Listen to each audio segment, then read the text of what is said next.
Some of the data points that people well know. For every dollar of wealth that white people have, Black folks have 24 cents to the dollar. When it comes to housing affordability, people are spending about 42% of their household income just on housing alone.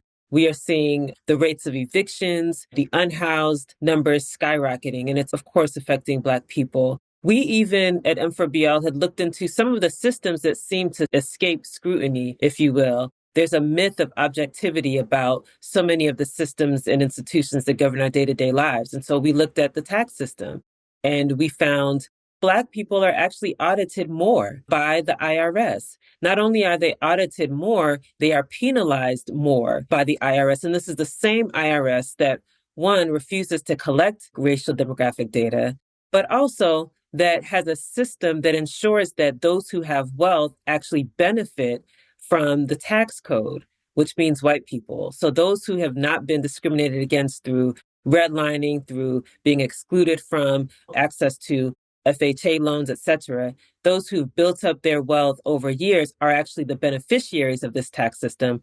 And Black folks are actually harmed by the tax system. Yet there's this notion of objectivity, like we pay taxes and it's an objective process.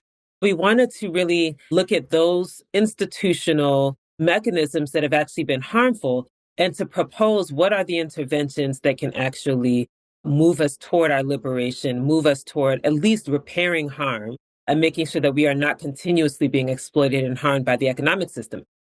Our economic power is tied very closely to our political power.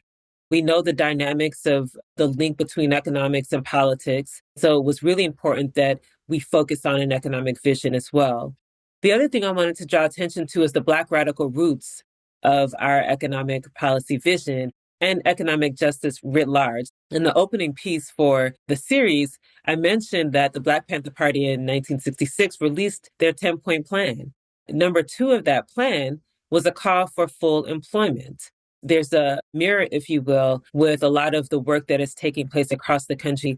Number 3 of the Black Panther Party's 10-point plan demanded 40 acres and 2 mules.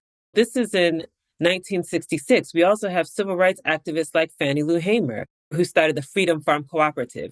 We've touched on a little bit around solidarity economy, and it's important to contextualize that with work that's happened long before the present time. Fannie Lou Hamer's Freedom Farm Cooperative secured 200 units of low-income housing. The cooperative served more than 1,600 families in the Mississippi Delta. The housing program created housing for 70 families. This is some of the historical context to an economic vision of the Black radical tradition of an economic vision for Black people. I wanted to wrap up with a quote from Malcolm X, who in 1964, he gave a speech called The Black Revolution. There's a notion of community control that is absolutely imperative, and it's why you'll hear in the series we talk about participatory budgeting and this notion of community control of the institutions that govern our lives. So in 1964, Malcolm X said, "Our economic philosophy is that we should gain economic control over the economy of our own community, the businesses, and the other things which create employment, so that we can provide jobs for our own people instead of having to picket and boycott and beg someone else for a job."